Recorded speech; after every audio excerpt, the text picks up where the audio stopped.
Good evening. I'm Dr. Gus Penix, President of the Nicholas County Board of Education, and I'd like to call this the February the 21st regularly scheduled meeting of the Nicholas County Board of Education. I'd like to call it to order at this time. Would you please rise and join the board in a moment of silent reflection? It gives us opportunity to reflect on those things for which we have to be thankful, but also to clear our hearts and minds for the business we're going to talk about here tonight. So a moment of silent reflection, please.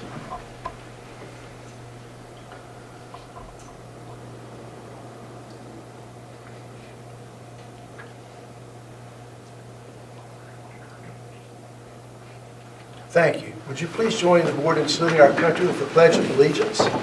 I pledge allegiance to the flag of the United States of America and to the republic for which it stands, one nation, under God, indivisible, with liberty and justice for all.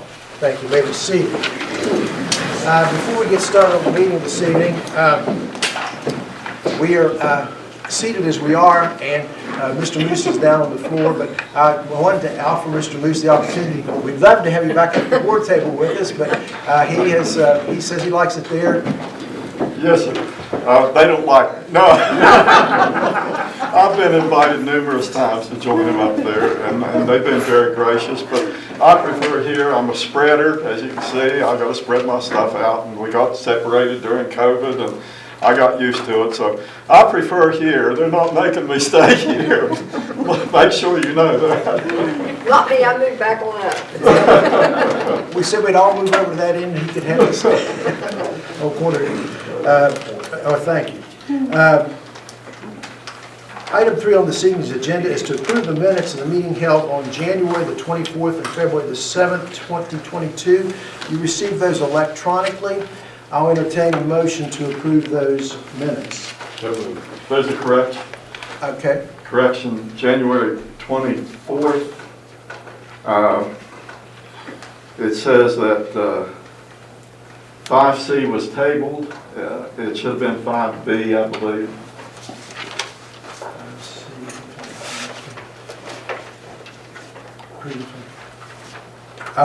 Now that's referring to action item approval of a 22-23 school calendar. Mrs. Atkins, did we approve to table the Neola policy section 0000 last month? No, we did not. Okay, so that does say table, so we need to correct that. My notes show that I thought you pulled the 1,000, we approved policy sections 0000 bylaws, and the 1,000 administrative was tabled. Yes, 1,000 was tabled. Okay, so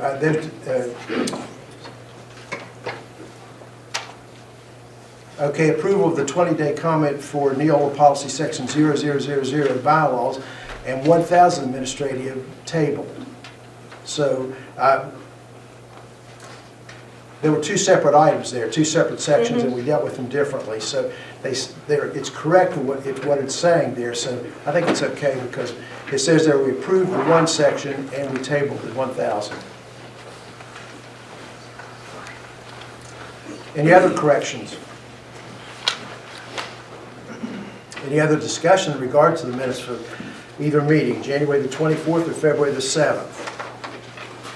The calendar was approved. Calendar, we approved the presentation, yes.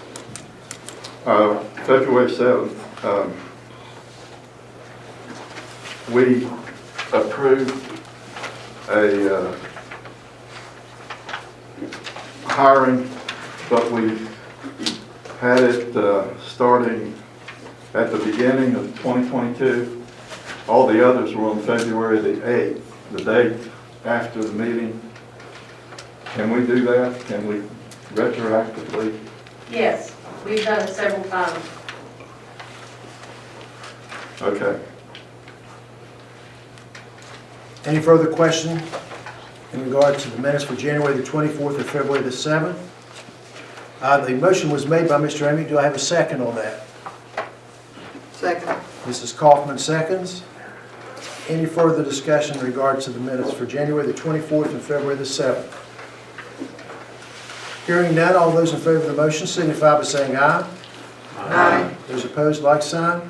Madam Secretary, the motion passes unanimously. Well, item 4, discussion items and presentations, and at this time, we're going to have an update on the construction from Skanska and ZMM, our architect and our project manager. Chris, can you turn down the heat a little bit in here?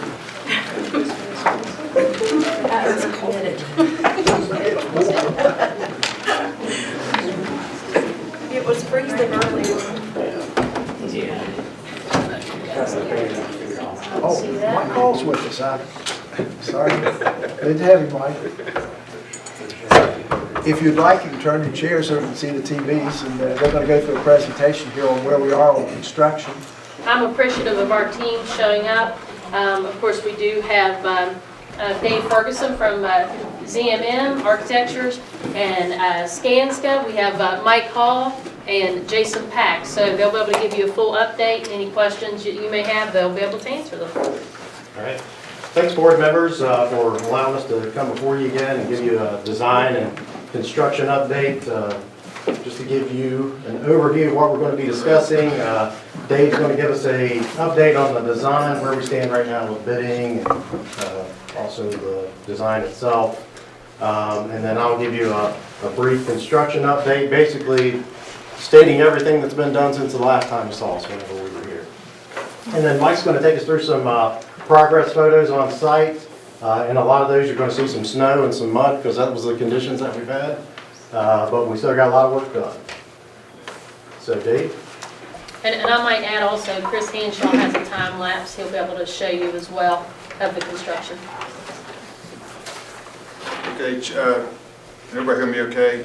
Cherry River is currently out to bid. That project will be bid March the 2nd, and we'll receive bids on March the 2nd here in this office, and then we'll determine the schedule. Everybody has to approve the bids, and we'll go forward after that. And the deadline, or the schedule right now is December 29th, 2023. The school should open and be fully complete.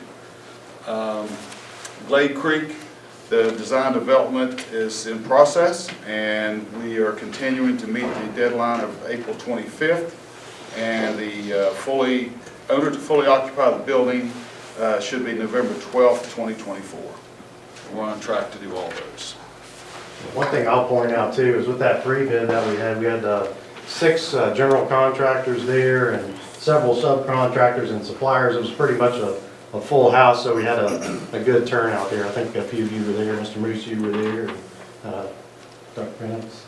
So it was a great turnout. So. Will that be at 1 o'clock on the 2nd? It is at 1 o'clock. 1 Yep. o'clock, okay. Yep. It's And here, that's open to the public, isn't it? here in the boardroom.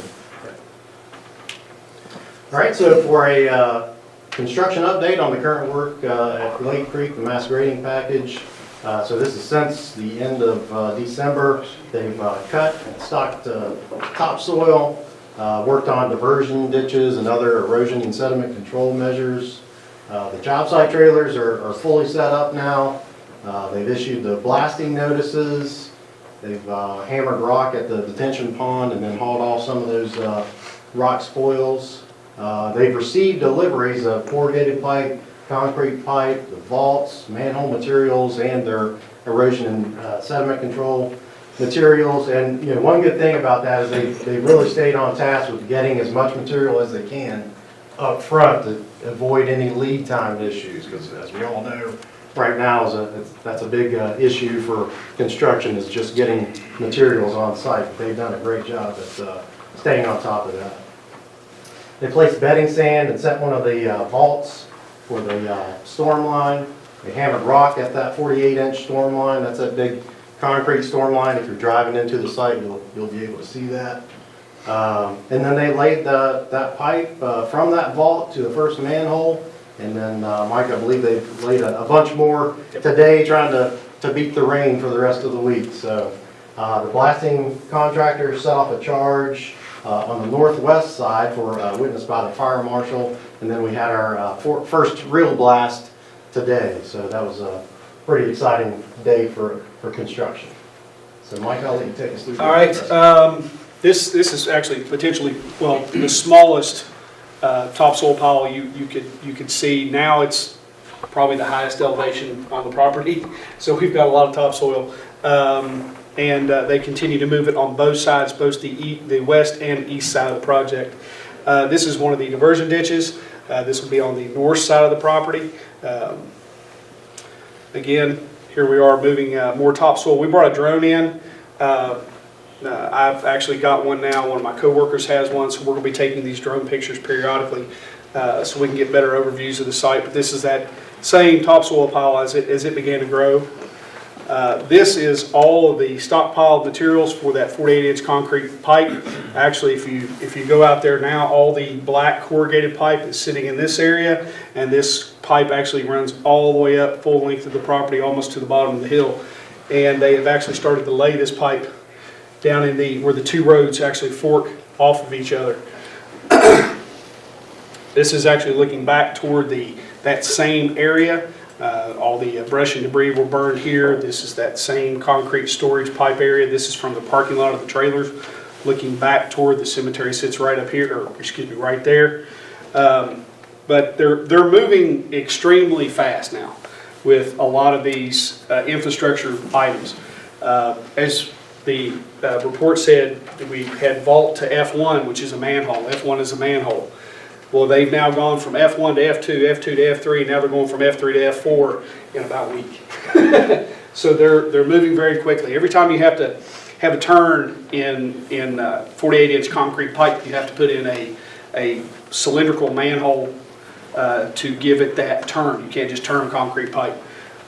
So they are making tremendous progress. That's just one of the excavators and one of the lizard trucks they have hauling material on site. These trucks do not go over the road. They stay on the property and they move the dirt from one location to another. They've been using them for topsoil. One thing I was just illustrating here by including this photo is, this was a fairly heavy snow day, but they still, got some stuff done by working on their haul roads and things like that. So they're still trying to do as much as they can even when the weather's bad. Snow really won't slow them down. Freezing temperatures really won't slow them down. It's that freeze thaw is as bad as rain. It makes things very slick. We call it slimy. This is the southwest storm retention pond.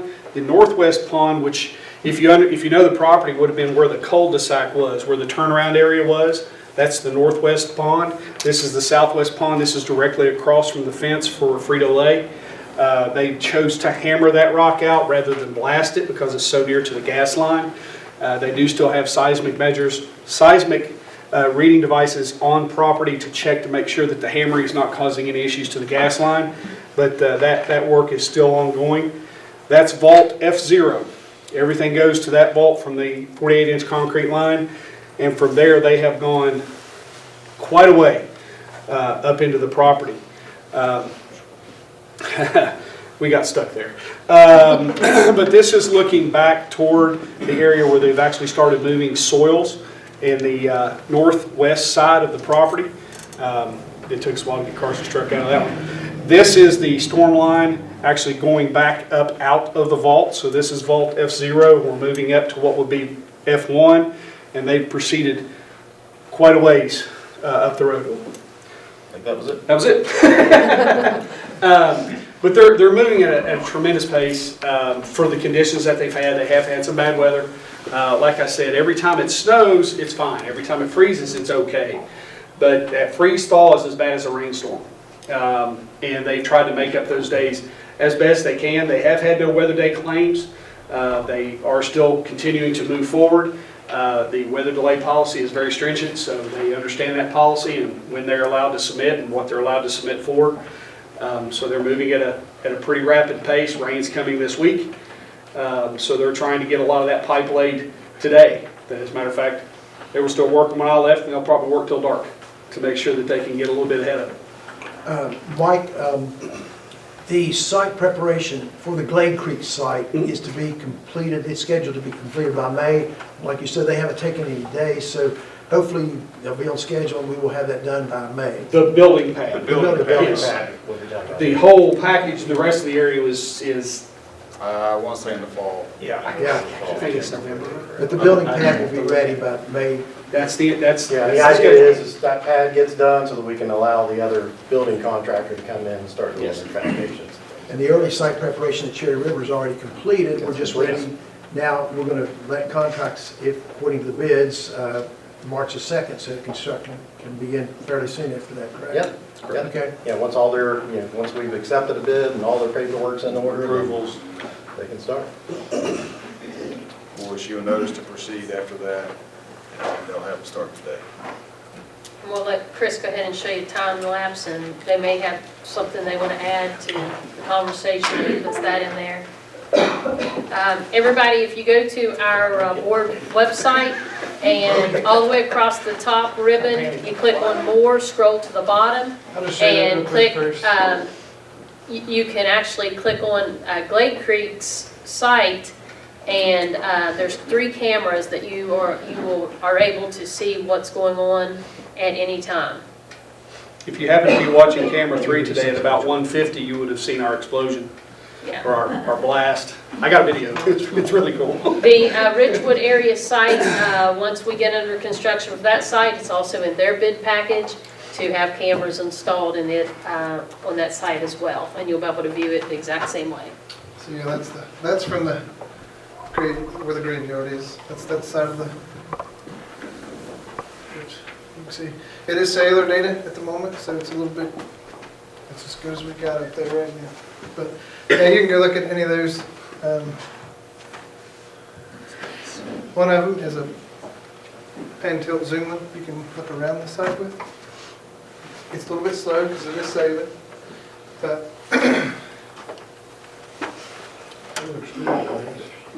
It's great. It's, like I say, it's a little bit, it's a heavy snowstorm up here at the moment. But you can actually adjust that camera from your computer. You can, Yeah. you can pan, zoom, you can Like I adjust said, it. it's kind of slow because it's all on cellular at the moment. We're thinking about how we can get that fixed. While he's doing that, question, on March the 2nd, when the bids are here, Yeah, we will watched. we need to come in other than a board meeting to I don't have think that was any what of they asked that? us.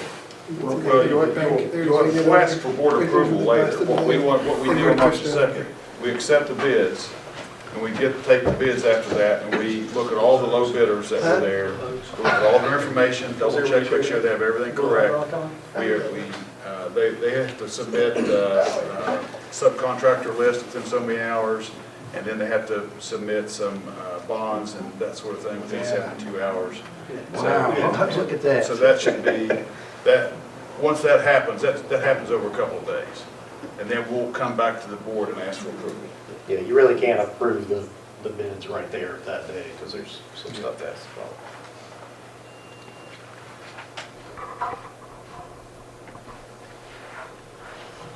Yeah, we didn't work those days. I was gonna say, one good thing I like is the watching the snow's snow. been happening like on Friday and Saturday and Sunday. And the cool thing about this is sometimes there is a dispute about weather days. We have a good every day, good day here. I mean, Yeah.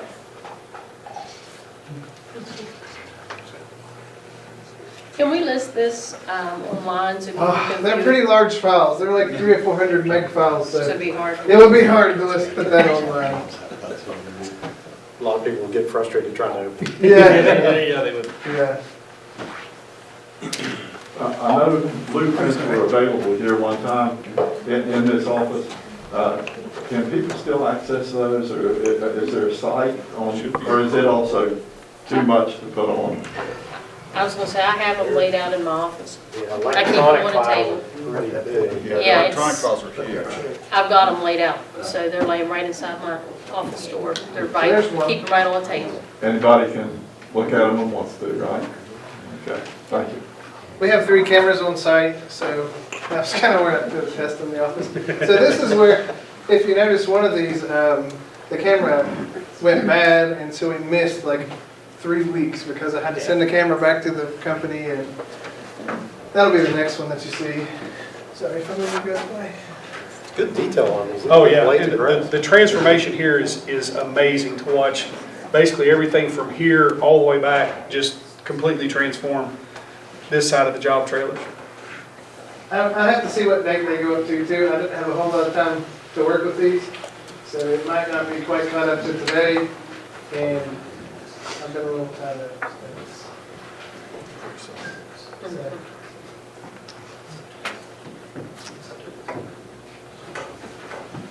I think that's most of the stuff that's going on. yeah, most of the stuff went on the other side of the site at the moment. Well, if you noticed up here for a brief moment, you saw them actually spreading the gravel, so that was when the trailers first got set. Yeah. That's been quite a while ago. Yeah, This camera, you're going to see all their materials and everything coming in. Yeah, Yeah, they're they start starting bringing now. materials. And like I said, I think this just goes up to the end of December, which they have a lot more now. For some reason, this camera only wanted to go to December the 29th. I gotta call the company and see what's going on with that. Chris, this is the camera up next to the wood line. This is a This is graveyard. the The first one cemetery. was a wood line. Okay. This is the cemetery. The first one was a graveyard. Yes. I mean, This wood is, line. this is Wood the line. graveyard, the first one was a wood line. Okay. And if you note that, how large that stockpile will get, it'll eventually go pretty much all the way to the wood line. Yeah, there's a lot I of think them this now. one stops at December 29th. I just haven't had time It's to up there call and today. see what's going on. So, And they believe in early mornings, very early. yeah, that's why every day starts with headlights on here, you know what I mean? Like they're there at every, I noticed that. So that's, like I said, that one stopped in, at the end of, but you can see all the pipe and everything they're laying.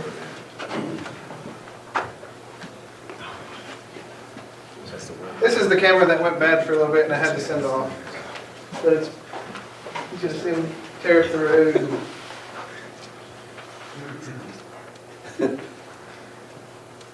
And then that's where it Yeah. skipped over. But But this mountain to your left, that's all topsoil. And it's getting bigger. That's one down by Frito Lay. Yes. This is the one on the power pole beside Freelay, yeah. Yes.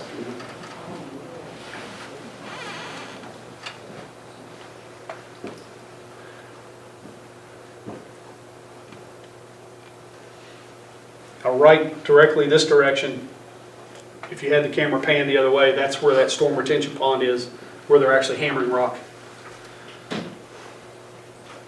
It goes home every night, so, I mean, it has a home position and every so often it just goes back to that position. So people move it around and look at stuff, but every so often it just goes back to there.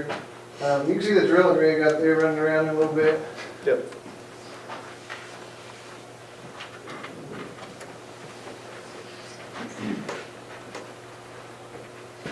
That's a great illustration of the conditions that they've had on site, too. Yeah. Right. I'm really good at talking. I think that's what it is. So that's kind of the gist. What I'm going to try to do is I'm going to try to make one of these every week for you guys, every meeting, so that I'll do it from the date that the last meeting was to the next date, so that you guys and the public can see what's happened between the meetings. Appreciate that.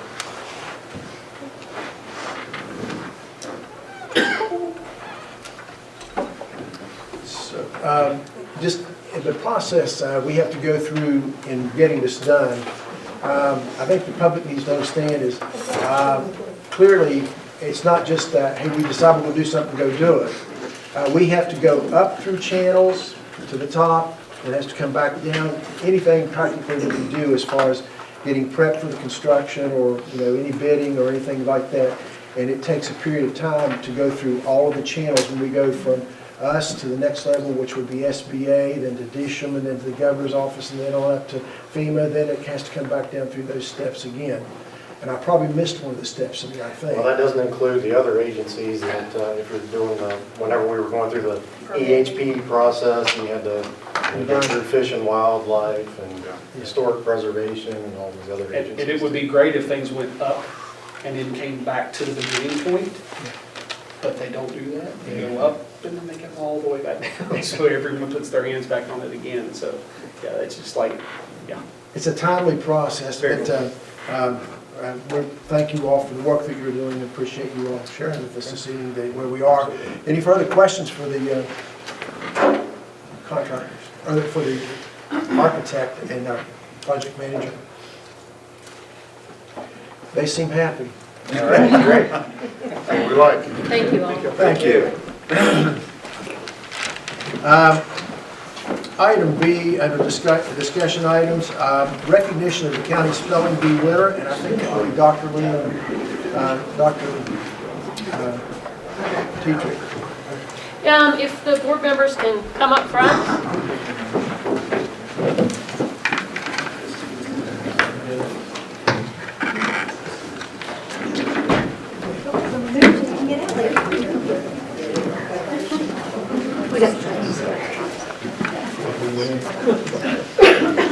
Spell my own name.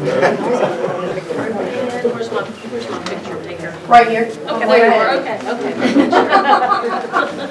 Okay. Well, this evening, once again, I'm very glad to be here to have a little celebration with you and honor some of our wonderful students. I have Samantha Murphy with me tonight. She was willing to step up when Miss Duffield took another job, and she's jumped in literally with both hands and helped us here. Spelling Bee this year, once again, was a little bit different. We follow with Gazette Mail. They are the host, and because of COVID, once again, they've done theirs online. So it's a little bit different. We didn't have to spell off like we normally do face-to-face, but once again, our kids have done exceptionally well at adapting. And I have two kiddos here this evening. The first one I'm going to introduce is Abby Childers. She is our runner-up. She's representing Richwood Middle School. Abby, come on up.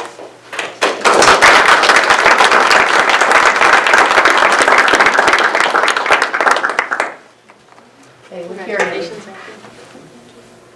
All right. Let Mama in there.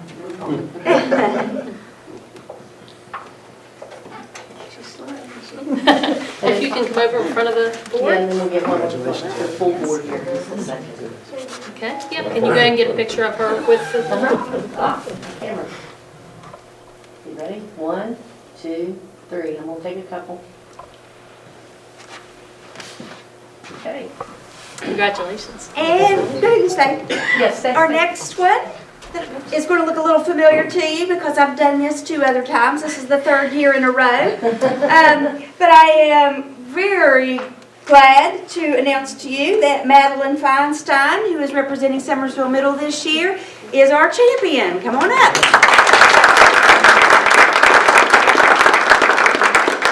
Congratulations, Madeline. And in just a couple weeks, these 2 ladies on a Saturday will give up a little bit of their time to take the next level assessment and compete with all the kids across West Virginia. Whoa. Yeah. Okay. Let's pull over here. Now, if you can stand over here, we can get both of you.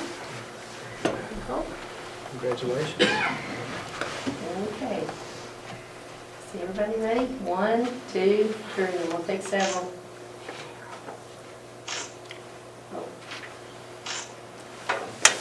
Lori, I can't see you.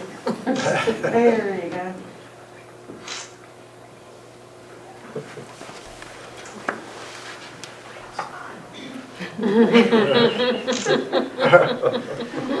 Two sisters. It could be. They could be, yeah.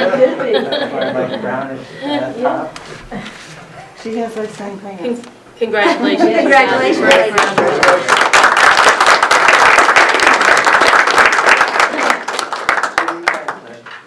Let me get a picture with her with the board. Melissa, can you stay here?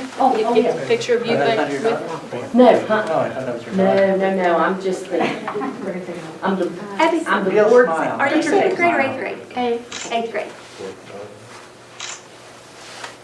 Lots of pictures with you guys. Congratulations. Well We're proud of both of you very much. Thank you.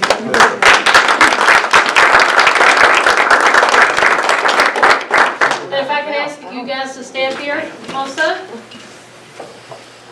So I'll have to say that this board has had some very trying times would be an understatement. So when I first came in, I was hired a couple weeks before the flood. Actually took my position July 1st. The flood occurred on June 23rd. It was devastating. We found out July 20th that after we had already put ServPro under contract to clean the schools, that there was a rule that was signed in January of 2016 that said that we could not go back into schools, or federal money could not be spent to rebuild schools or rebuild anything in the floodway.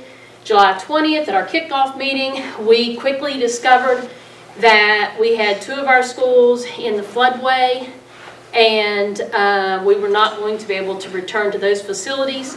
We also discovered what we originally thought was going to be okay was Summersville Middle School, and it ended up having, major damage as well.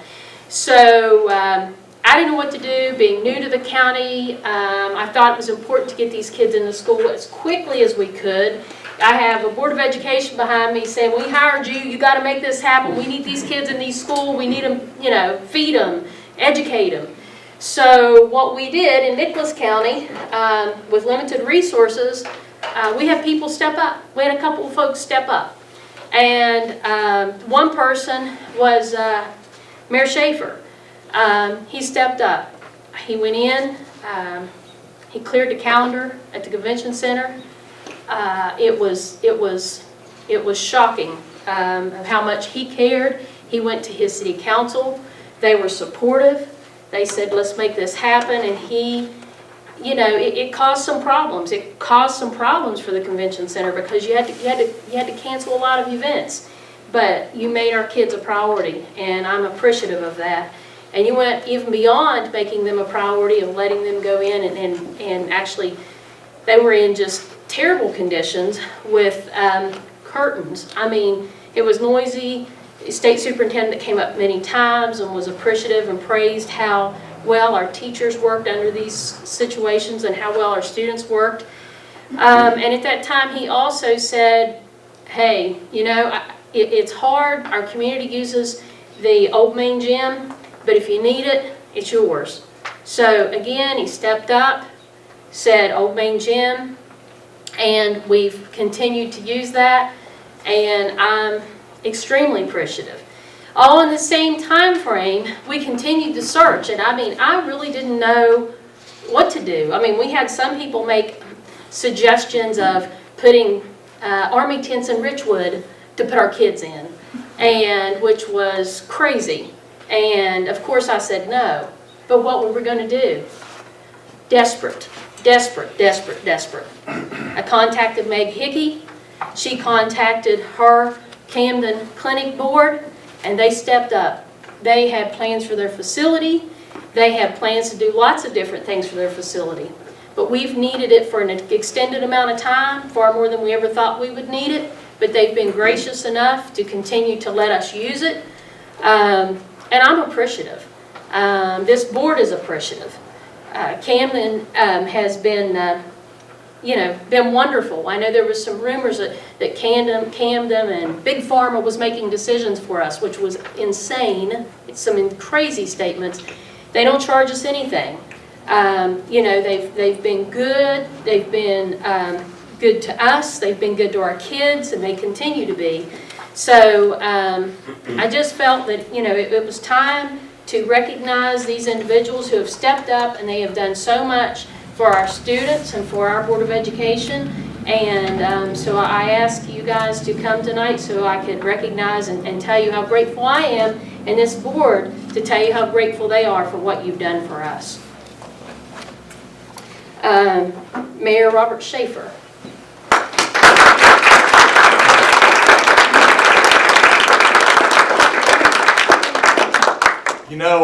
This award really should be going the other direction, Donna. And I can't say enough, and what's so awesome about this community is when we can collaborate and partner and we put the right priorities first, and that's the kids, our youth.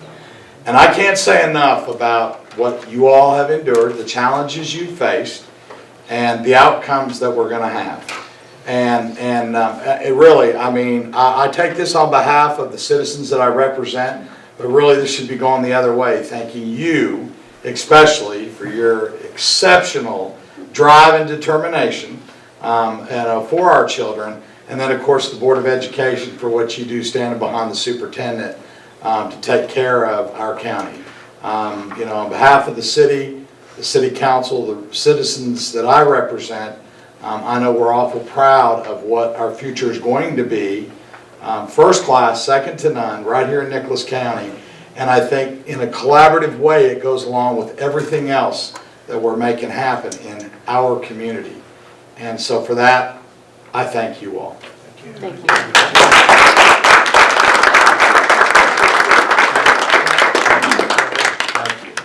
Thank you. Thank you. Thank you. Thank you. Okay, let me get a better picture of this.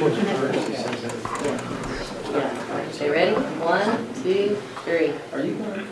It does that all the time. Okay. Thank you.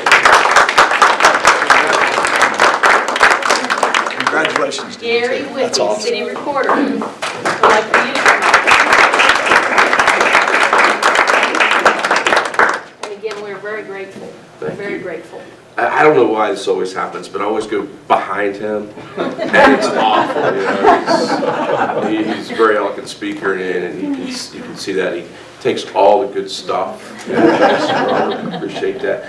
But truly, I'm just going to echo what he's saying. Thank you. You guys have been terrific. This board has just stood the test there, and we're there. We're almost there, and having 10 grandchildren in this system, I can honestly say I feel that we've got some of the best leaders in this, not only this city, but this county. I mean, we have, I said it the other night, I'll say it again, we have the best mayor in the state of West Virginia. And I think we have one of the top Board of Education boards right here, and you guys are making it happen. So truly, thank you from our citizens too in the city of Summersville, but also from the kids. And as you know, I coach, and I love those kids, and and I have a blast with them. And we talk about their facilities that they're going to have in the near future. And it's inspiring. It's really great, and it's all because of you. Thank you very much. Thank you.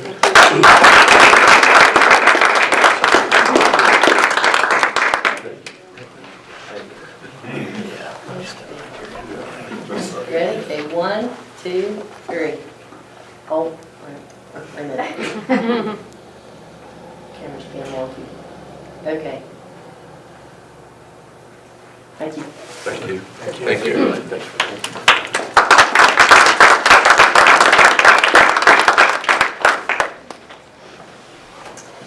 Meg Hickey, Camden Family Health.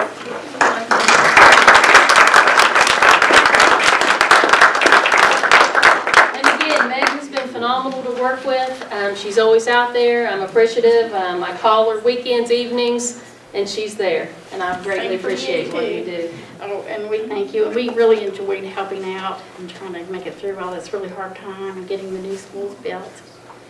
I don't have a real long speech, but thank you. We appreciate you guys. We appreciate you. Thank you.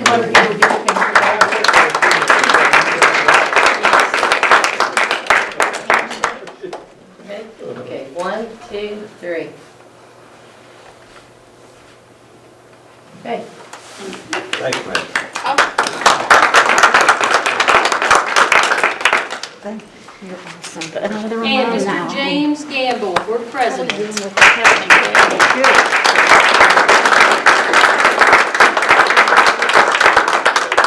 Thank you, Mr. Gamble. We do really appreciate all that you've done. Well, it doesn't happen by people just sitting in a corner. It happens because citizens come together and see a need, and they grab a hold of it, and they move forward. So we're glad we could be part of it. Thank you. We do appreciate it.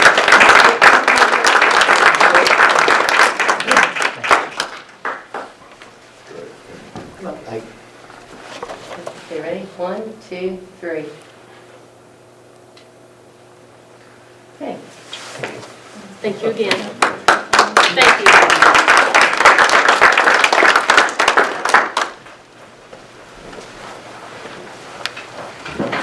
Mr. President, can we please be excused? I have another meeting. Absolutely. I appreciate your comment. Excused. Thank you. I'd just like to say too that, I'm not out of order.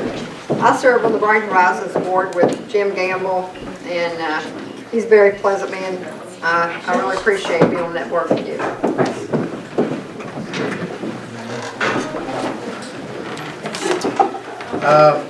Item D this evening, under discussion items and presentation, it's a presentation on the Adult Education Pre-Service Program. Tracy Chenoweth. Thank you.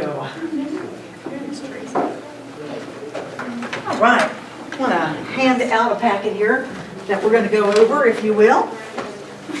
You're welcome. Thank you. There you go. All right.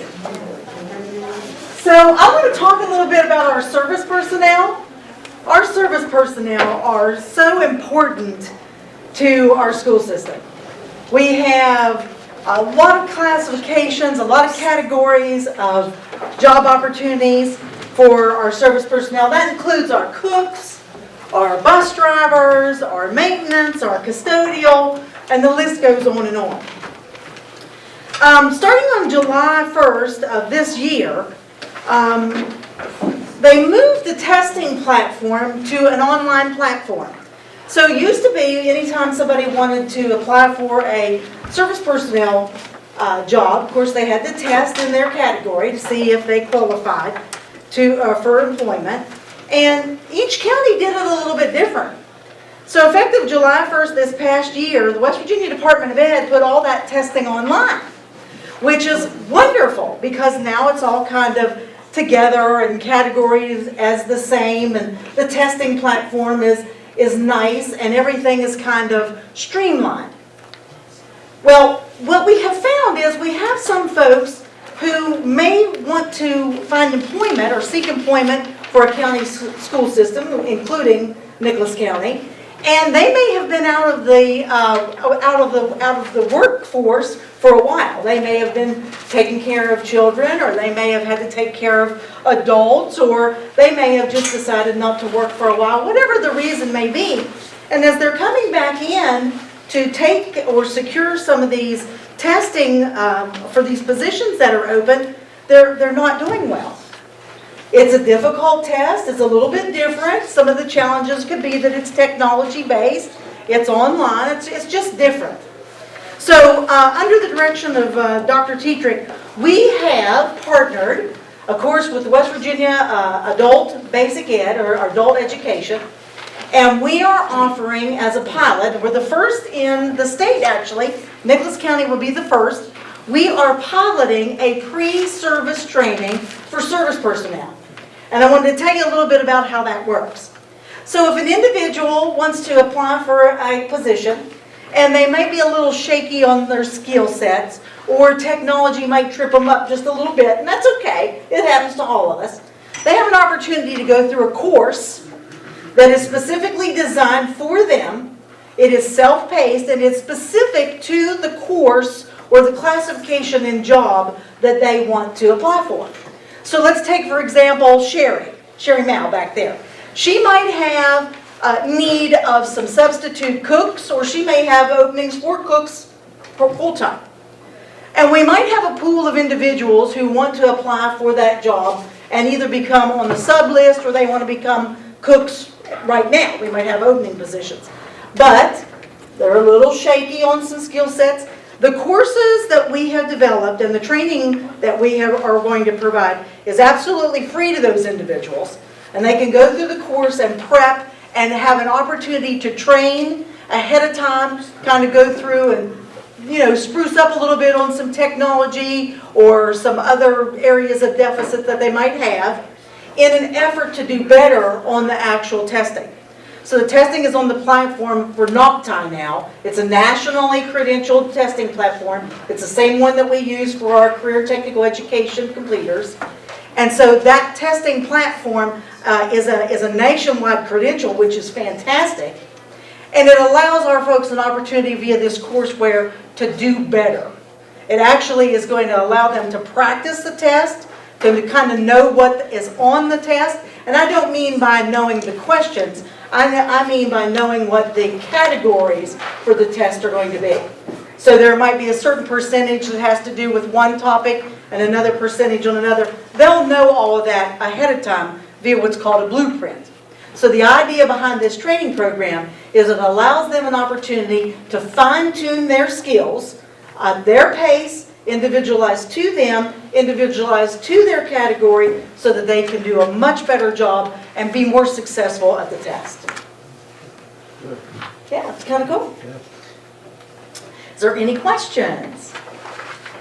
We are facing some shortages in areas. We're getting close to the time when we're facing shortages, so I appreciate what you're doing, because there are people who don't apply sometimes because they fear the test. That's exactly right. And so this is very important to help us get prepared and be ready for the shortfalls that we may be seeing in the very near future. Absolutely. And we have need of folks who are committed. And again, you're right, they may be a little nervous about that online testing platform. Things have changed, and that's okay, but that's what this system is designed to do, is to assist them through the process and allow them to be more successful. This might be a question as well for personnel, human relations. We test in every single service category in order to employ. Is that correct? Correct.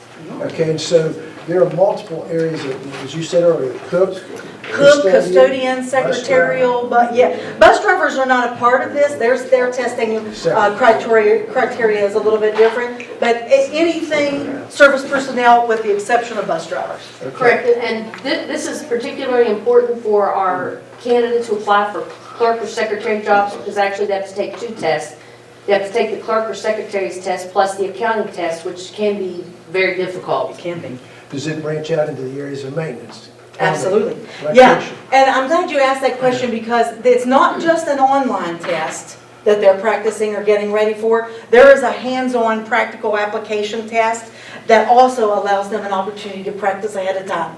So just as she was saying with regards to accounting, there may be some computer software programs that are required as part of it, and they may have never seen that or used that before.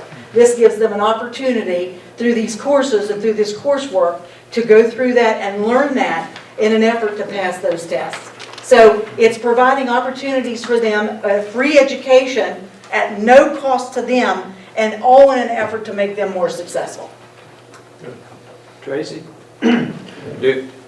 how do you get this information out to individuals when they apply or before that? That's an excellent question. So we're going to do it a couple ways. We're going to do that, yes. We're going to do that ahead of time. We're also going to have some forum type things coming up. I didn't want to do that ahead of time. I wanted you all to see it and have an understanding. But we want to invite people who might be interested in applying to have an opportunity to go in and go through these courses. And of course, it's up to themselves. But once they complete it, they get a certificate. And then when they come in to test, they can present that certificate, and we'll know ahead of time that their success rate should be higher, because they've gone through the entire curricula and all of the criteria and standards that are part of the test.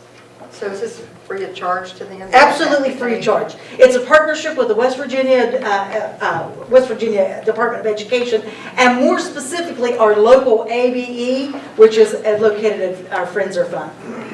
I'm sure this is on our website. It's going to be. I don't like to go too fast, ahead of you, but yeah, I wanted you to see it's a fantastic opportunity, and you're right, we do need to recruit. We have some openings, and then hopefully it's a recruitment tool as well. You know, some people test to scare them to death, you know, and this, maybe if they had a little knowledge going in about what they were going to be testing for, it might be. And this will make it so much easier when you know ahead of time what the blueprint for the exam is. You're going to know the topics that are there. You'll have an opportunity to study. And in addition to that, they're going to do some test anxiety prep, some test taking tips. They're going to work on some things like customer service in the different areas. There's a multitude of different courses that they can take that are related to that job. So it's kind of exciting because it's a wonderful preparation ahead of a person who's really interested to come to work for Nicholas County. And we're the first ones in the state to do it. That's good. Yeah. Another first. Another first. That's because she came up with it. She's good like that. Any further questions for Mrs. Chenoweth or Mrs. Atkins? Thank you all very much. Thank you. Item E, under discussion items and presentation, a mask policy update. Dr. Tetrick?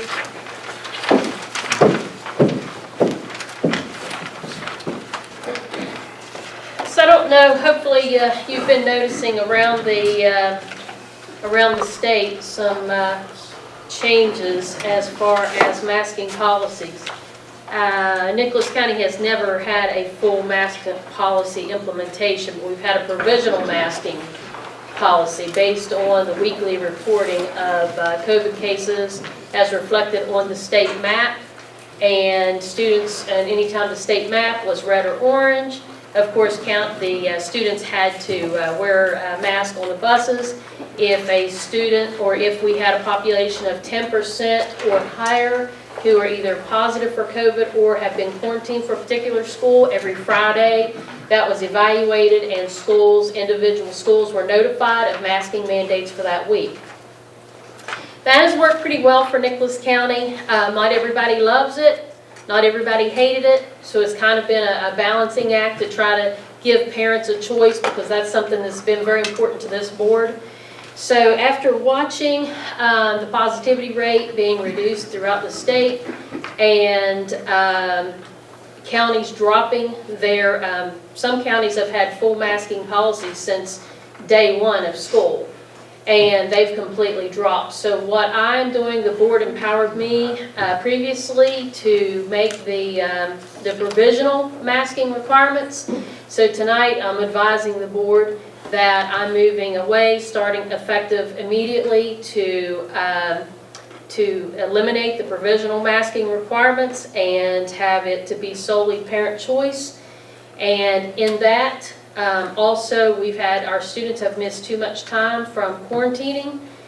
We have large percentages of individuals quarantined, or I'm sorry, who have either had COVID or have been vaccinated. So we will not be COVID tracing within the school systems. And I will also be removing the shields from student desks. It's time to get back to normal. I've talked to many individuals, and the statement has been made that we need to move from a pandemic to an endemic. We deal with the flu and the strep throat, so we have to learn how to live with this and deal with it. So that's how I plan to move forward.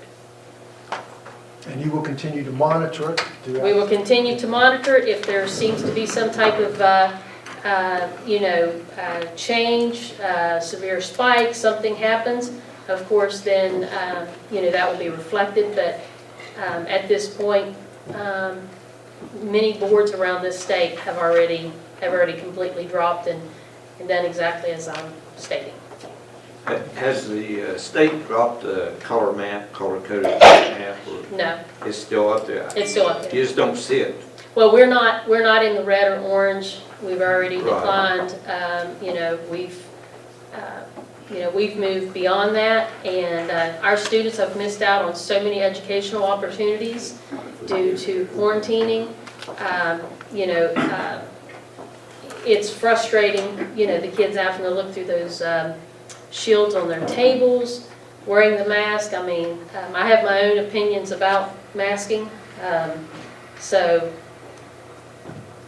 I just believe this is the way it needs to be. So you're making that effective immediately, you said? Yes. So tomorrow, unless I hear opposition from this board, I plan to put a statement out. It'll be out in the morning for the students. I've heard that many students are very relieved to be able to get on the buses without their mask and start trying to live lives normally. So. Any further discussion, questions? Does that mean there will be no quarantining even if they test positive? No, that's different. If they test positive, they'll stay home for their 5 days, and they cannot return to school until they're asymptomatic. So after they're asymptomatic, they're able to return to school. So I'll do a full disclosure, but no, that would be reckless to say, come back. But yes, it will be after they're asymptomatic, and I'll just have a detailed statement for individuals so everyone will know how to move forward.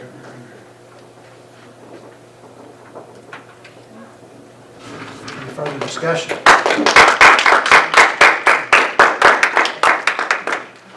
Thank you, Madam Superintendent. Okay, thank you. Item 5 on this evening's agenda is action items. Item A there is approval of resolution declaring that the distribution of Juul's e-cigarette products has created a public nuisance for the Board of Education of Nicholas County, West Virginia. Mrs. Atkins. Yes, you have the resolution there in your board packet. This is a very similar approach that some law firms took a year or so ago in regards to the opioid pandemic, which we did investigate, but determined that that would be a burdensome task for our staff to try to collect information, so we did not pursue that. But this is a little bit different.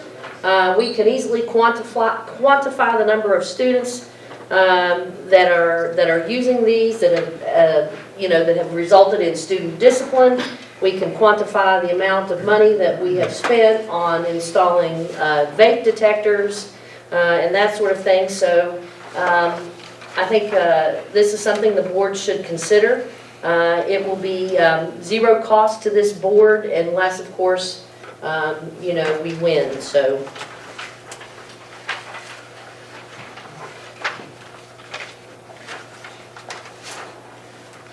Are there any questions from Mrs. Atkins in regard to this resolution? Are we the first county to adopt this, or are there other counties? We're one of the first. I don't think we are the first. I believe there's one other county that's on board. I don't know what, I don't recall off the top of my head, but we're one or two.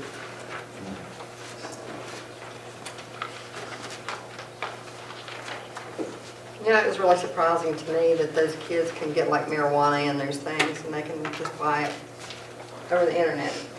Yeah, Bring it to school. You can get it in local gas stations with THC in it. And we have students, before our disciplinary panel nearly every week for vapes and/or dab pens. The dab pens are what have the THC in them. I was noticing this, it makes a statement that the nicotine content can be much stronger in those than it can be in tobacco. Yes, yes. And they're attractive because they don't have the odor, with cigarette smokes have that stale smoke and everything just smells like smoke, and it's harder to hide these. There's hardly any odor to it, and unless you're directly looking at someone when they're smoking it, the little vapor cloud disappears rather quickly. So it's easy to hide. They come in little things that look like flash drives. It's a huge problem. Cameras don't hardly do that. Right. Well, it is a public nuisance. And given those statistics that are stated in there, 440% increase in high school students who report frequent use. 440% increase. Yes. We've had multiple students before our disciplinary panel this year alone already.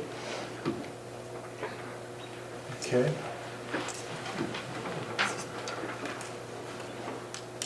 So any further discussion in regard to this resolution declaring that the distribution of Juul cigarettes be declared as a public nuisance? Is this taking the place of cigarettes? Yes. Yes. And they have like little fruity flavors, and I guess they even smell like popular brands of hand sanitizer. So even if you would get like an odor, you smell strawberry stuff, and they just pull out the little hand sanitizer and say, oh no, this is, it's my hand sanitizer. So, They don't have to take the time to light up. No. No, and like I said, they're very small. They look like a thumb drive lots of times. Parents are shocked to find out that their kids are even doing it, and they can walk around, they can hold it in their hand, and you never know it's there unless you're looking directly at them about the time they exhale. They could smoke in this room, and you would never know it. They don't have a magnet on them, so if a teacher walks up to a desk and is like, hey, let me see what you got in your hand, they just stick it under their desk or anywhere metal and leave. Yeah. They're really hard to. There's a potential level of damages physically to them through the use of those as well. Yes. Having this resolution, does that give us a stronger stance when we discipline for them, or advantages Well, does this will give us? just allow us to recover monetary damages. So the money that we've expended for vape detectors, the extra funds it requires us to provide alternative certification and the extra staffing. It will also allow us to implement a public education, educate our students on the dangers of that. So we can recoup some funds. The funds would be recouped from the companies that... Correct, correct. And, how we deal from a disciplinary standpoint with this is detailed out in policy 4373. So that's what dictates that.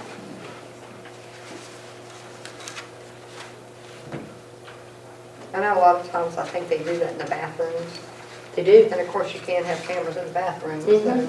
The vape detectors will pick them up. Yeah, in the which is, schools that have them. right, so which has been a cost that the board has incurred to install those. Are they mainly in the high school, middle school, those vape detectors, high schools? Will hairspray set them off? Pardon me? Will hairspray set them off? No. I don't think so. That's a miss too. I'm not sure how the vape detectors work. Rocky, do you? So vape detectors detect the water in the air, and basically there's not an alarm that sends a text to whoever it goes to. And they're also noise detectors, so it detects violence as well. So if there's a fight in the bathroom, it'll also send the message to whoever you program it to send the message to.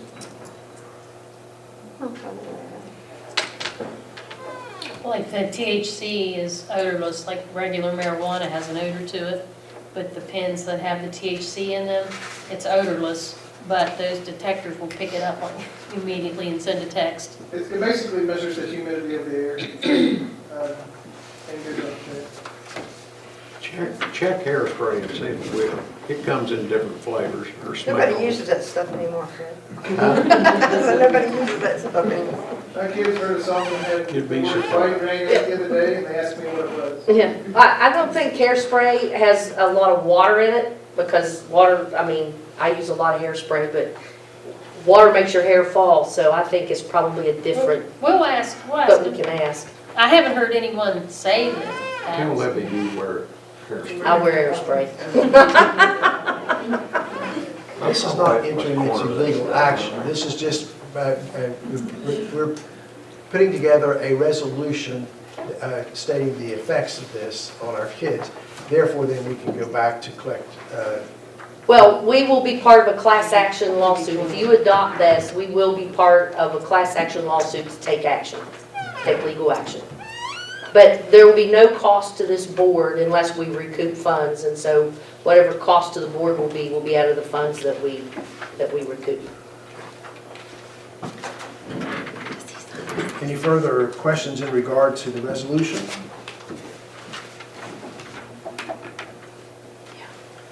Thank you, Mrs. Atkins.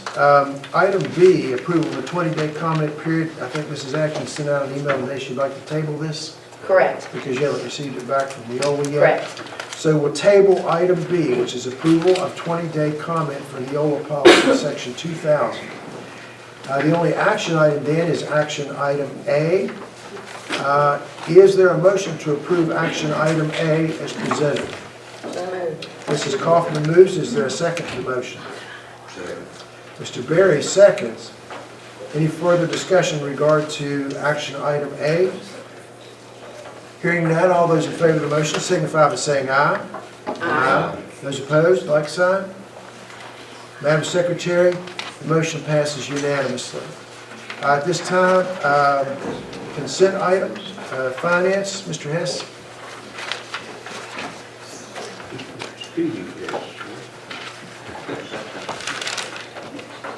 First thing on the finance agenda is payment of current invoices, so if you have any questions, I'll try to answer those.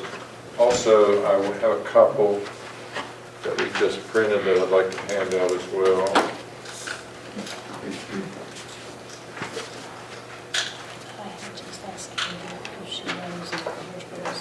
I like the shirt.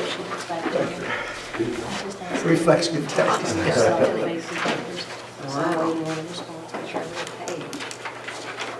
Thank you. You're welcome. We're going to do current invoices first. I sure will. Okay. Yeah, you better look at that first.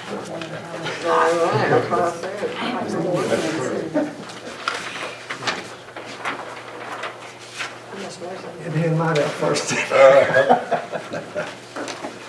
Oh, I can't approve this. Just deny it. You just want to know we've got been running around.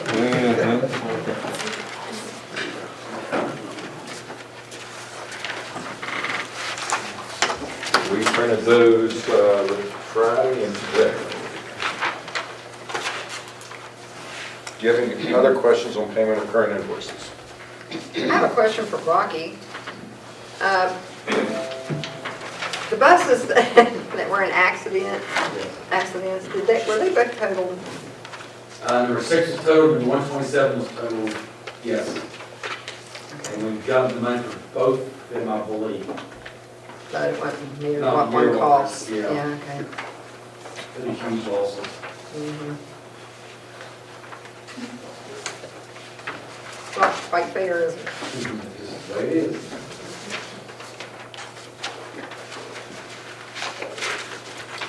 Any other questions on payment of current invoices?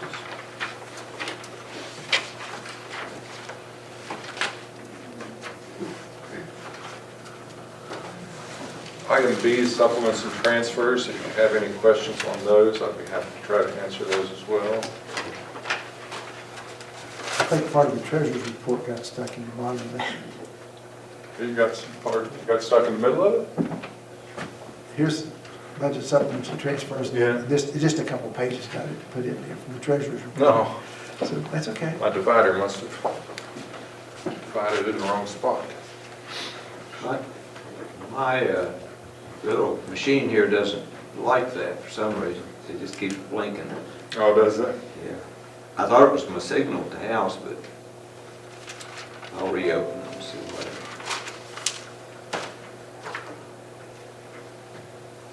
I found, I think, Phil, when you first get it called up, if you start moving it, it starts to Too do fast? that. Yeah, and you just have to wait till it loads all the sheets Okay, in. that could be very well.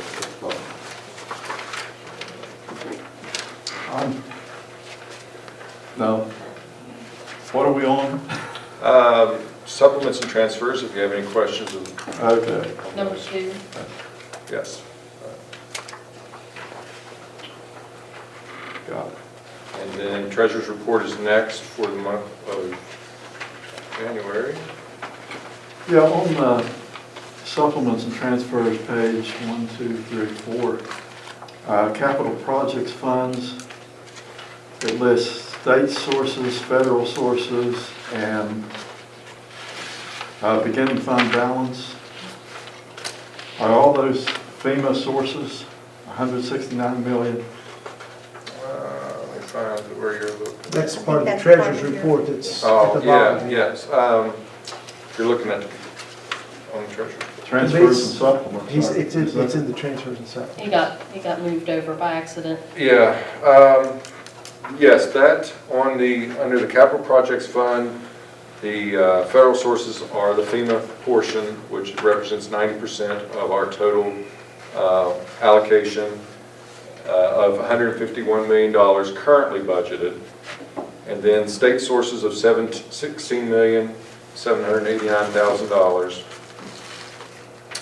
And then beginning fund balances is $1.1 million, which that's the equity that's in the project as of January. So that could be a combination of both federal and state. So as of right now, the total project was $177 million. And over the last couple of years, since we've been spending some monies getting it designed, in the current year, we only budget what's available. So that's why you see a total of $169 million as opposed to $177 million. So we've spent about $8 million so far. Kevin, another thought about that. We have this on our record, but we don't have this. Right, once we. I think that people might misunderstand that. They think we have that money, we have access to it, we can do what we want to, but we don't even have the money. Right. It just shows on our record. Right. The vendors, the contractors and the vendors that we hire to build the building, they submit pay applications, which are reviewed by our construction manager and our architects, and then we do a requisition through SBA and the Western Department of Emergency Management and Homeland Security, and they approve it, and then once it's approved, they send that money down to us. And that whole process takes anywhere between 30 and 60 days. And then once we receive the money, we then pay the contractor. So the contractors really, they're kind of out for at least 60 days probably on their money. So it shows on our book just to keep a record of what has been spent. Right, that's our budget, $169 million is our total budget for the project. And then you can see the year-to-date revenues on the Treasurer's report for January. You can see that this year we received $1.9 million in revenues or reimbursements. And we can flip down to the capital improvements expense section, and the expenditure should be relatively the same. It could be that our expenditures are a little bit higher and we haven't received full reimbursement yet as of the end of January. And to follow up with Mr. Berry, that money, we can't spend it wherever we want. It has a designated area. It has to be spent go, within the scope of the project. or the auditors will Oh, absolutely. say, hey, Kevin. Yeah. And we don't draw interest off of it, and we can't invest it because we don't have it. It's a reimbursement. When a construction, or when a project is being worked on, they send us the invoice goes up the channels that he just talked about, several different layers. Then the funding gets sent out and it comes back down to several different layers, and then they get paid. So that's money just on the books, but we do not have it. Well, who's making money off of it? Anybody? Contractors eventually. No, I don't mean that. I mean, No one, it's invested with the federal government. It's not us. And so, you know, that's however they have it invested themselves. And then then from there it's dispersed down to the state government and then down to us, and then it's immediately dispersed out to the contractor. I understand all that, but I thought somebody might be getting some interest there. You can't make Not us. I know. Be nice. They're under the capital projects, I don't know if that's what you're talking about or not, but it has, what our current budget is, it says the year-to-date expenditures are $2,633,977. Correct. What's the 10,000 encumbrance for? It's in the 1,001. Encumbrance. It's for the, I'd have to look it up. You know, as we incur expenses that we know is going to be taken out of that, we will do a PO or a purchase order to encumber funds. So, like I just got an invoice the other day for $26,000 to pay the state fire marshal for reviewing the plans for Cherry River School. So I would encumber that. Any other DEP fees, any other inspection fees, anything that's outside of one of our major contractors, I'll go ahead and put an encumbrance in the system. So there again, it helps us keep on track and just so that we know exactly where we're at with the project. You mean that's what we anticipate you're going to have to pay? Yes, anything that if I know what it is, I'll put the exact amount, like that $26,000, but if I only have an estimate, we'll put in an estimate of what we feel like it's going to be. So it was 26,000 just for the one school? Yeah, they charge $26,600 actually.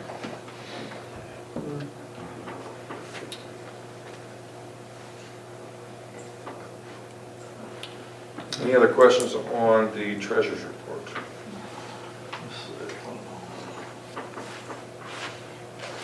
Item 4. Where does the CARES money show up on that, Kevin? CARES money is it's a special revenue, federal stimulus and stabilization. It's it's a full page. It's not on this one. No, it's not that one. It must be the other one. Yeah. It's in the treasury. It's in the treasurer report. Right now, I'll just go ahead and tell you about that one. The federal stimulus monies has a $15.9 million budget. We've received $1.2 million, and again, that's a reimbursement. Once we spend it, we ask for reimbursement, and so there's about $14.7 million yet to spend. Well, the 1.2 was the first money we got, wasn't it? Yes, about 1.2, and then about 4 point something, and then the last one was 11. Yeah.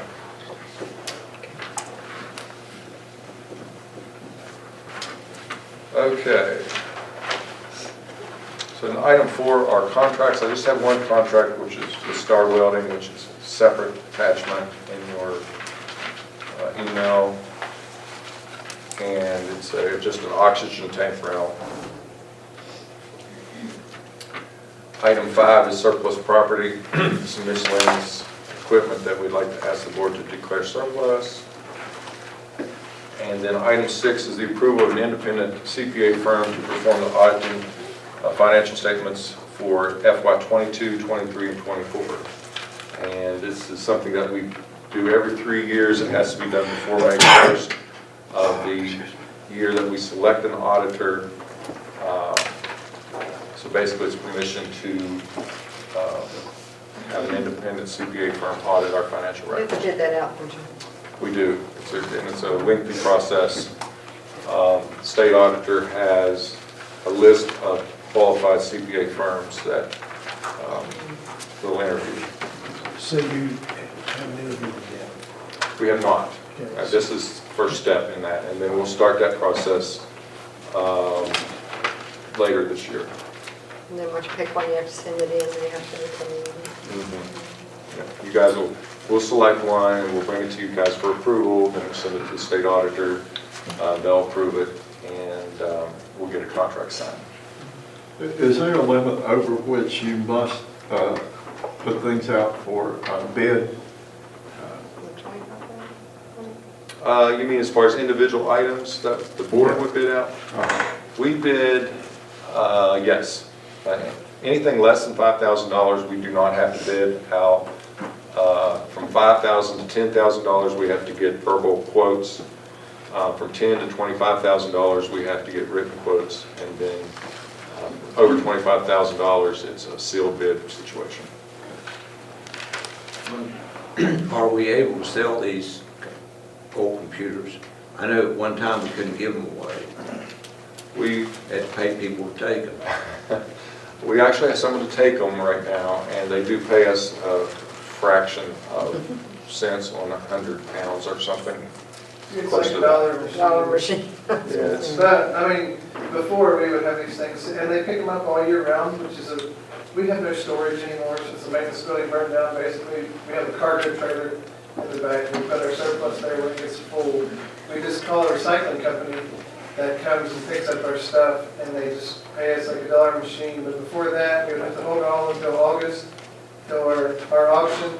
And I remember one year we had 5 pallets, wrapped pallets of computers that didn't even get sold, and we just, I mean, after that, we had to pay to get rid of the landfill, so this works out good for us. The computers, are they mainly obsolete? Like, Yeah, if we get rid of computers, they're not good. Any further discussion regarding financial matters? Is there a motion to approve consent item A as presented this evening? Mrs. Kaufman moves. Is there a second to the motion? Mr. Berry seconds. Any further discussion in regard to consent item A, which is finance? Hearing no further discussion, all those in favor of the motion signify by saying aye. Aye. Those opposed, like sign. Madam Secretary, motion passes unanimously. Mrs. Atkins, Madam Superintendent, members of the board, is there a need for an executive session relative to personnel matters? No.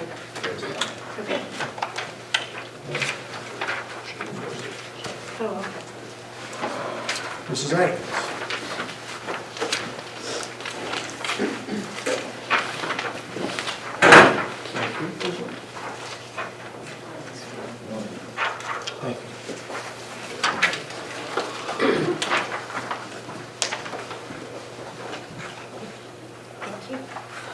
you have before you the updated version of the personnel agenda. I will read the changes. They are in red. An updated copy has been made available to members of the public and the press. Under professional, we're going to strike the position of math teacher at Nicholas County High School. Hope to have a higher recommendation for you at the next board meeting. Under professional extracurricular, we're going to recommend that you employ Letha Priest, Crystal Moses, and Delilah Tenney in the position of after-school tutor for Mount Lookout Elementary, effective at the direction of the school principal. We're going to strike the position of after-school tutor at Zela Elementary. We did not have any applicants. I will repost that. Amanda Perry, employing the position of summer boost coordinator for Golly River Elementary School, effective at the direction of the building principal. Leanne Shelton, employing the position of summer soul site coordinator for Zela Elementary School, effective at the direction of the building principal. Jeremy Garrett, employing the position of assistant soccer coach at Summersville Middle School, effective upon completion of any applicable WVBE or WVSSAC requirements. Under consent, Cheryl Bales resigns her position as interventionist at Mount Lookout Elementary School, effective February 15, 2022. Heather Shiflett resigns her position as cook at Richwood High School, effective March 3, 2022. Permission to post and hire the following summer positions to be paid for with grant funds and based upon student enrollment. Up to 8 tutors for schools operating a summer soul program. That's Birch River Elementary, Zela Elementary, Summersville Middle, and Richwood Middle. 1 summer soul tutor counselor for each BRE, ZES, SMS, and RMS. 1 credit recovery instructor for each NCHS and RHS. 2 GRP enrichment tutors for each CRE, GRE, and SES. That's a typo, it should be GRE there. 2 math STEM enrichment tutors for each CRE, GRE, and SES. 1 Healthy Choices enrichment tutor for each CRE, GRE, and SES. 1 Journey of Hope counselor for each CRE, GRE, and SES. And up to 13 Kinder Boost teachers. Up to 13 Kinder Boost aides. Up to 2 6-week cooks for each CRE, GRE, SES, and MLE. Up to 2 4-week cooks for each BRE, ZES, SMS, and RMS. Up to 1 1-week cook for each GCE, MNE, and PCE. Up to 13 Pro Start kitchen assistants. These will be students from the Career Center. Up to 12 bus operators, 1 6-week custodian for each GRE, CRE, SES, and MLE, and 1 4-week custodian for each BRE, ZES, SMS, and RMS. You also have on page 4 there some leave requests from our employees. I will not read those aloud to protect their privacy.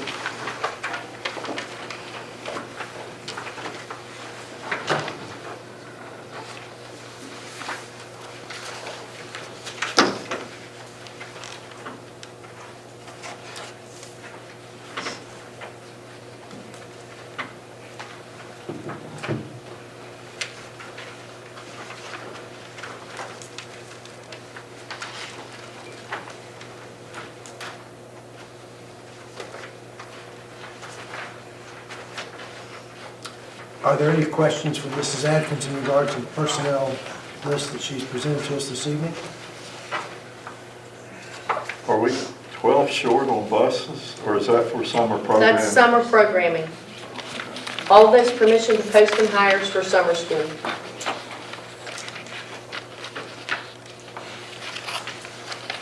Any further questions in regard to personnel matters?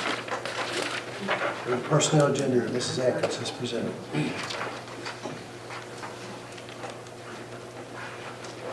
Hearing none, is there a motion to approve the personnel agenda as presented this evening? So moved. Mr. Amick moves. Is there a second to the motion? Second. Mrs. Kaufman seconds. Any further discussion in regard to the personnel agendas? When people apply for substitute positions, do we know their backgrounds and do we know what their degrees are in or whatever? In substitute professional? Can we pick out some math people out of there, is what I'm saying, or have some math background or? Well, we know what their backgrounds are in, but at this point, we pretty much take anybody that applies for substitute that we can get because we have such a shortage. But generally speaking, if somebody has a strong math, if they have a math degree, they're doing something other than substitute teaching. They're working as an engineer in a medical field or something like that. It's very, very hard to find people with those math backgrounds to substitute teach. Seems like all of our math teachers too are the ones applying for, like the professional jobs. Of hiring as principals. Yeah. How are we having situations where we can't fill all the absences during the day? We've been pretty fortunate. I think we've not had the issues that a lot of counties have had. We make heavy use of the restricted substitute positions, which allow us to, those who they fill in for day to day, they're not allowed to substitute in the same position for more than 10 days. But that's really taken a burden off of us for sure. The restricted, is that the college students? Yeah, they have to have an associate's degree or 60 college hours. And we're using several of those? Yes. Okay. Mm-hmm. But they can't work anymore 10 days. Well, in one position, yeah. Well, hopefully, these kids are going to school and they're going to be getting their degrees and getting out. And by the time we get these schools built, hopefully we'll have a pool of teachers. Well, I know, for instance, a couple of college students that we hired last summer to work in the summer school program who were pursuing other degrees have changed their minds now and are pursuing education degrees. And so they're continuing to work in our after-school program and are doing substitute teaching based on the restricted substitute. So it has been helpful for us. We've recruited at least 1 or 2 people that way. But our math situation is still rough. Yes. Yes. Math and science, science? Yes. Math is worse. Worse than science. Yeah. Any further questions or any further discussion? We have a motion to approve the personnel agenda made by Mr. English and Mrs. Kaufman, second. All those in favor of the motion signify by saying aye. Aye. Those opposed, like sign. Madam Secretary, the motion passes unanimously. Madam Superintendent, I imagine your information out? Information down. Okay. Item 9 this evening is the SESC. We did have a meeting last week, very short, only business matters were covered, not anything of substance in regard to educational programs. We will meet again in March.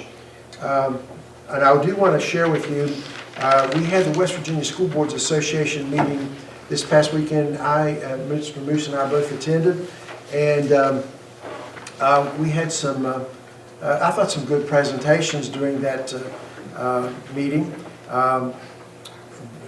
The first one was by Mitch Carmichael, who is the Secretary of the Department of Economic Development for the Governor's Office, and he gave some very positive statistics for our state. Let me give you just some of them that he shared. I think we should rejoice in the fact that there's some good news.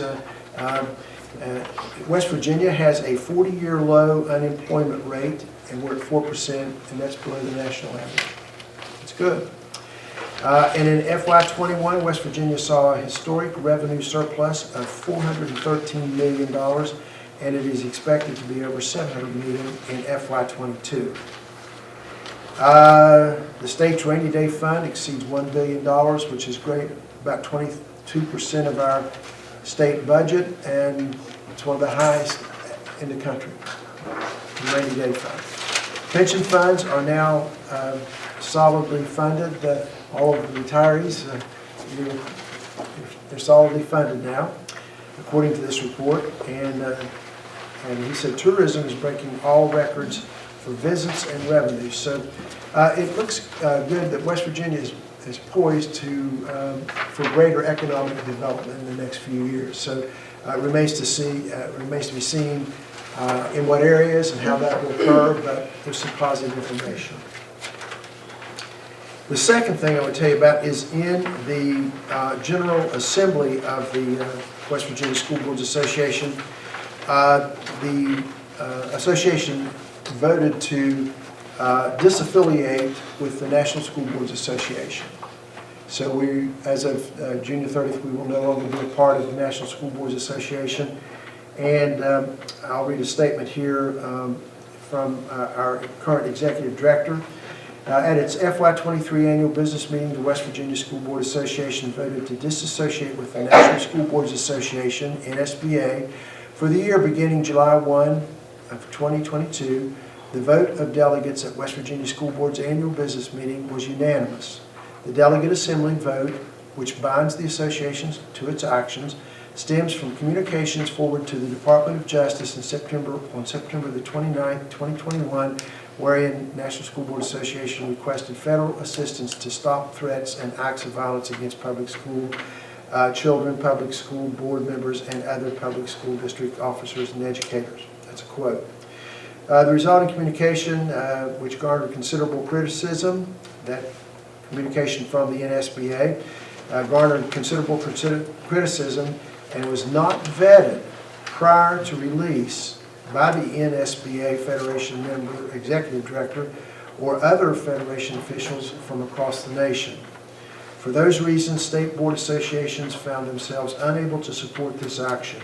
Accordingly, the heightened criticism resulted in considerable loss of faith in SBA's organizational leadership since vetting protocol was not followed. Thus, the West Virginia School Board Association voted not to join SBA by payment of its NSBA dues for FY23. So what you're saying is they went ahead and said something without the approval of the local. The 50 states. Yeah. They didn't go out to the affiliates. Actually, as my understanding, was the leader of the organization, but he did not seek the advice of the other 50 states.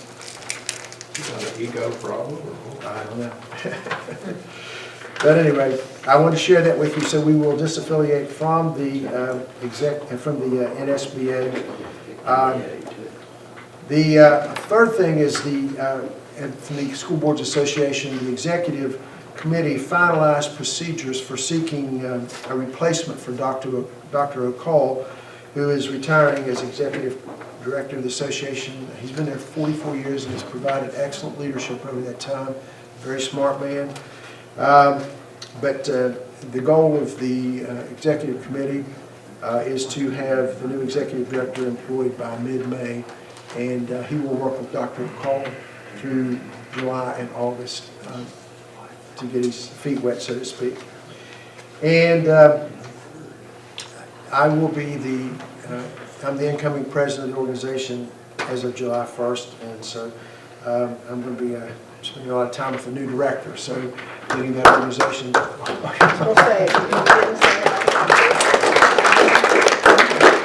Thank you. Any idea who the new director might be?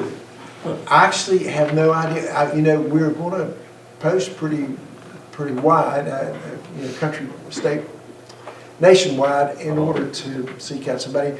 But the feeling is that we really want to get somebody that's able to communicate, work with, the 55 districts, has some experience at that type of level, and also working with legislative bodies. That's an important position, to represent us at the legislature. And so it's going to be, I'd say, several applicants, but I don't have any idea. So I'll keep you posted on those. Yeah. Would be a hard person to replace. Oh, yes, very much so. Would you write these dates down? On April the 7th, we will have our regional School Boards Association meeting, as we did last year, up at the arena. And that's where we meet with the 12 counties in the southeastern quarter. And so that is April the 7th at the Summersville Arena, and it generally is in the evening. It'll be at 6 p.m. I think it's 6 to 8 or 6 I think to it is 9, 6. something like that. When But we eat dinner. yeah. Madam Secretary, you'll find out the time on that Yes. specifically, and you'll let us know. And I'm sorry? Sorry.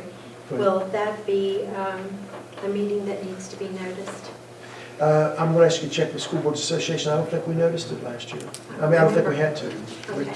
But check with the School Boards Association. Item B, orientation for new board members is June the 24th and 25th.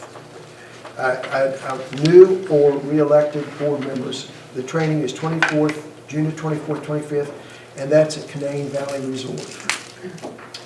Then, What month? June the 24th and 25th. And then the fall conference, now that's generally where we earn the bulk or all of our training hours is the fall conference. That will be September 9th and 10th, and it'll be at the Town Center in Charleston. That's 9, 9, and 10. 9, 9, and 10. September 9th and 10th. Okay, that's all I have to I have a report. question for you. Yes. I know we acquire several services from the SESC. Do you know about how many people that we have, that they, employ that we have? Well, I know Tracy's one. Yeah, well, first of all, of the 12 counties, they employ people in the 12 counties in our area. I do not specifically know, but I think the superintendent would know, but I know we have several technology people.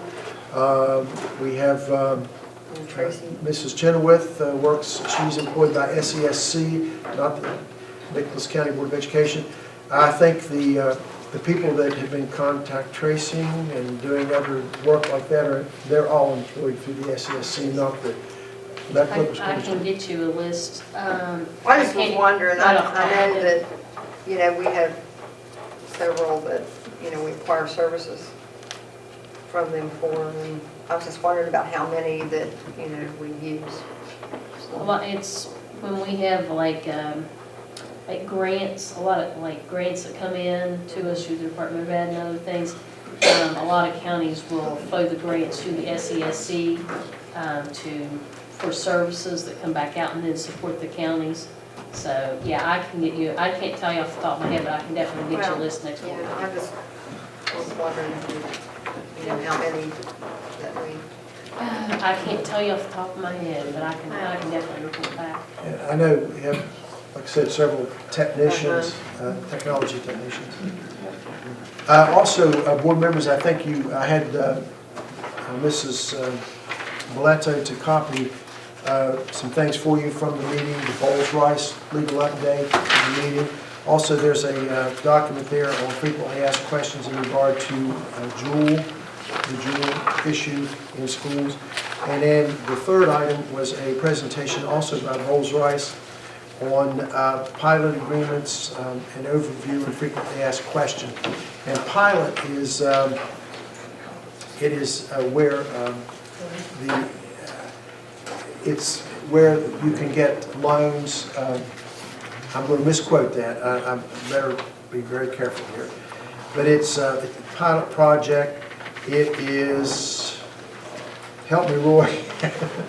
Oh, it's the payment in lieu of taxes agreement that is entered in some business situations, and with businesses that want to locate here, and it's something that school systems can be a part of and enjoy the tax benefits of those projects. So something that I'm sure the county commission and the municipalities are aware of these things too, that can be worked on in conjunction with the local board of economic development. So you can look over that.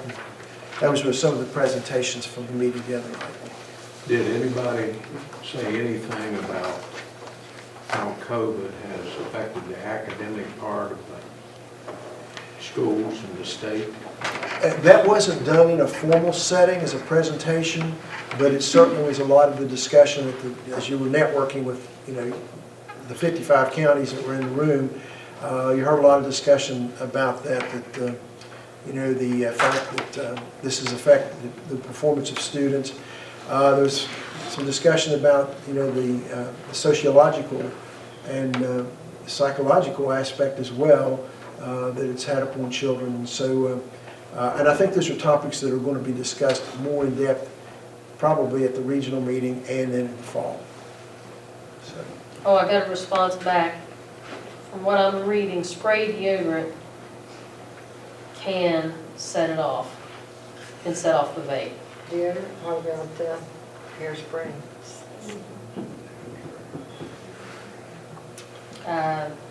She said spray deodorant. So I don't know. Fred is concerned about the hairspray. Yeah, Fred uses hairspray.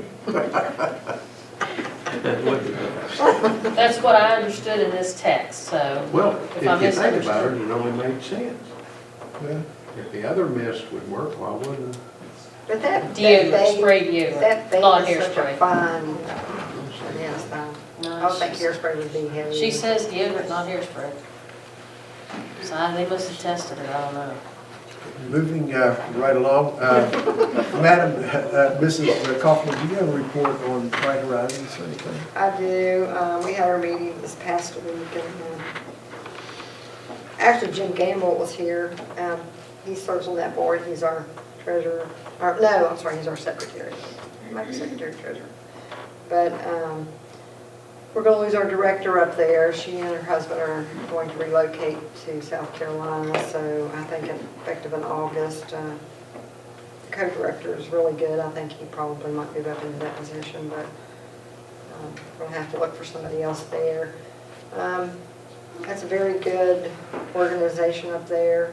I've really learned to appreciate them by being on that board. And I don't think we have any students up there, do we, Lydia, at Bright Horizons? No, we stopped when COVID, Yeah. and then some of our students are now, schedules aren't allowing that to happen. We were hoping in the fall.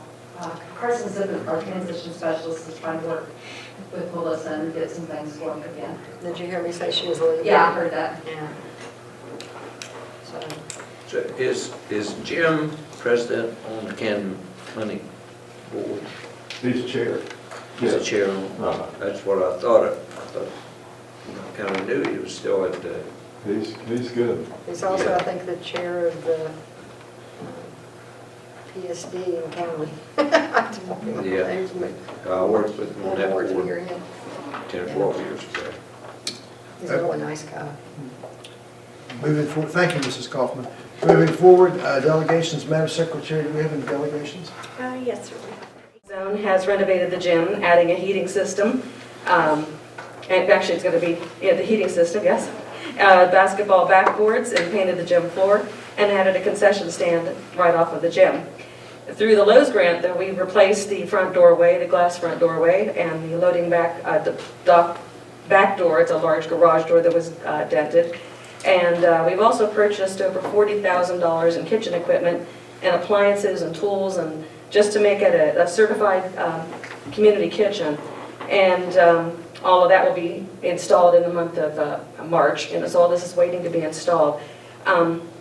Other monies will enable us to upgrade the HVAC system in the rest of the building, install drop ceilings, and then also upgrade the 3 bathrooms that we have.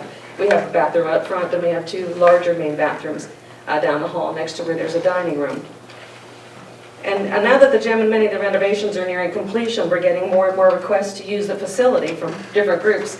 So we've been approached by several people about sports teams using the facility, and we're hoping that you can help by providing some kind of rental money, as you do in other locations in the county, to help to rent the Richmond Community Center. So I'd like you to take that into consideration if you could. And for high school, middle school, elementary, whatever is needed. And I was thinking that we were going to be able to discuss this, but apparently I'm just a delegation telling you about all this stuff. So that was the first point I had. The other thing that I had is that we are in the process of painting the gym, or planning to paint the gym, and we are having trouble finding a lift. We're hoping to find a lift, one of the scissor lifts, so you can get up high into the gym and paint the gym area. I was hoping in some way that maybe the board would be able to loan us the lift that you have. I don't know how many you have, but it would certainly save an awful lot of money and make it possible to get that done. So, and that's. You still have a minute 44 seconds. Anybody have any questions? If you want to go back over anything, but that's, your request is that we utilize it as rental space, Right. and then the loan of the lift, is that correct? Yes. I would suggest that you talk with the superintendent or staff in regard to that, because I don't know what all we do have, and so. And I didn't know who to contact about that. That's just come up recently, so. That's what I would say to contact. Okay. How many people do you have during a Saturday? Oh, gosh. How many people, Marla? Anywhere to 3 to 450. Yeah. It's packed. It is packed. And do you charge all of them $3? Not everybody, it just depends if they're helping, volunteering, and what they're doing. But yeah, if you just come in general to watch the kids play, because we want to have trophies and things afterwards for all the kids. We have 24 teams that are playing bitty basketball on Saturday in Richwood. I know when I was there Saturday, there was about easily 100, and they were coming and going. They Of course, sure are, yeah. I paid $6. Thank you. We're also trying to. And then I also bought some candy that came out. We're also trying to, help the seniors in the area to provide senior activities as well. We'll have a gym in the area once it's all complete. And of course, the dining area will allow us to do the past 80 party, provide meals for the seniors if they want to come in and do, whatever activities, cover dishes, bingos, whatever they want to do. So we're trying to cover all the different groups in Richwood with this center. But they were using a portal potty. But they were, because we had a problem with the bathrooms out in the front, the bathroom in the front lobby, but that is supposed to be fixed this week, so. Oh, my God. Thank you, That's Mrs. what they told me. Williams. Thank you. Thank you. Marla Short.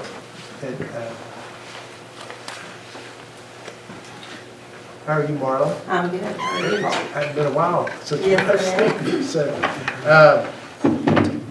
Mrs. Short will have 3 minutes also. Say your name and where you live. I'm Marla Short, and I live in 8821 Webster Road in Camden Valley. I've been with the Empowerment Corporation for about 30 years now as the executive director. And of course, we have programs in Fayette County, Nicholas County, Webster County, and Kanawha County now. So we run family service programs, home visitation programs, child care centers, nutrition programs, just a wide range. We come across bitty basketball because it was something that was needed in the community, and the school system was no longer going to provide it. The first year we used the red gym, and then after that it wasn't available to us. And then we started working last year on the armory, and it's just gradually grew and grew.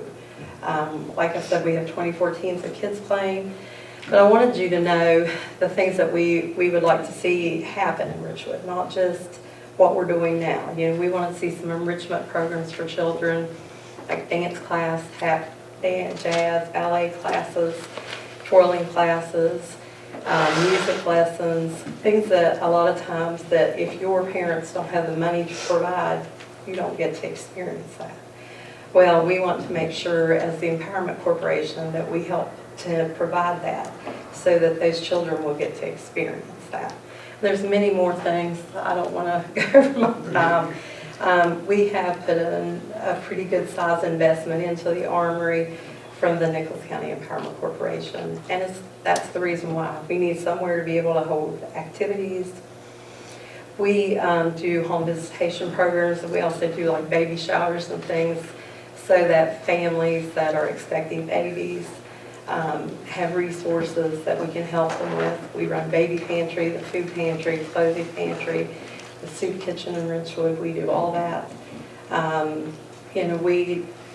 We look at things that are needed in that community, in this county. We serve the whole county with our programs.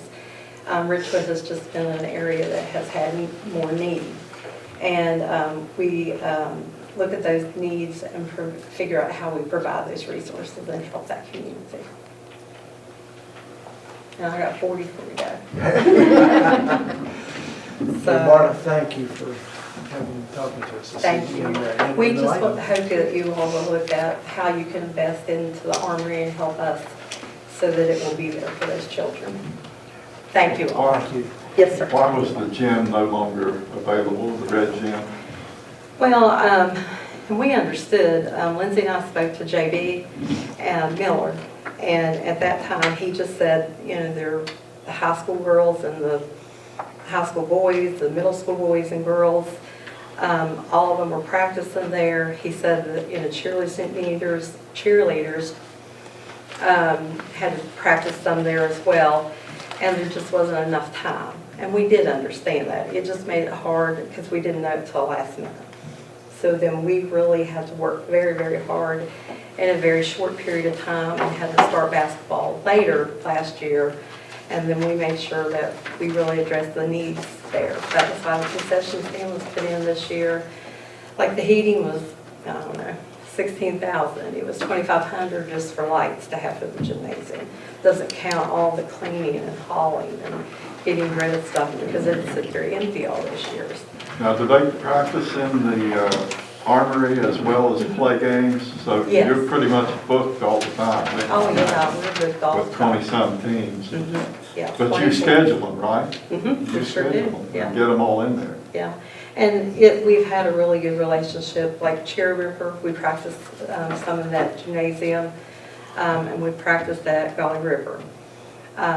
So, you know, we appreciate that, because you got 24 teams, there's still not enough time to practice in that small gym. We pulled the bleachers off of the baseball field and put them in the gymnasium so that we could have seating for people. And those are things that we need. We need a floor desperately. We painted the floor this year. I mean, we're pretty resourceful, but it would be fantastic if we had some help. That floor is And I know I'm dangerous. over my top. It's dangerous. Huh? That floor is dangerous. The floor is dangerous.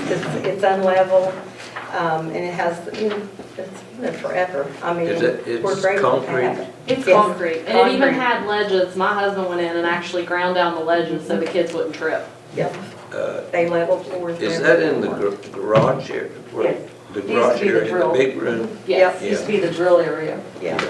Now, I mean, for now though, is the, now that basketball is over pretty much for the middle school and high school is winding down, will that allow? We have one more week and we're done. This Saturday. All the kids have one more week Yeah. to do. And they're done. Yeah. Just to follow up on the red gym, Uh-huh. on Sundays, I know J.B. Miller had been approached a couple of years ago, and he did say Sundays. And then,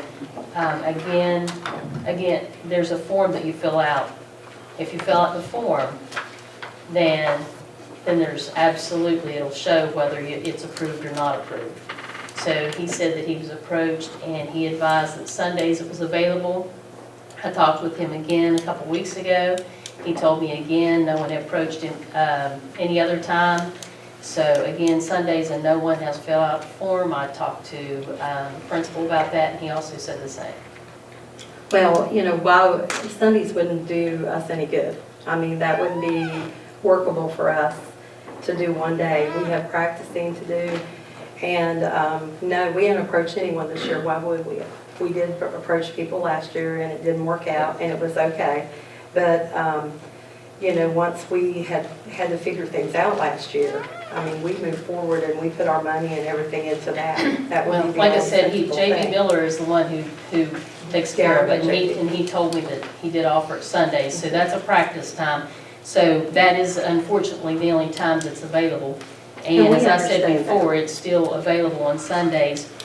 And just to clarify, the school system no longer supports or does the biddy ball. One of the things that I've stated it several times, and I'll just go make sure we clarify it.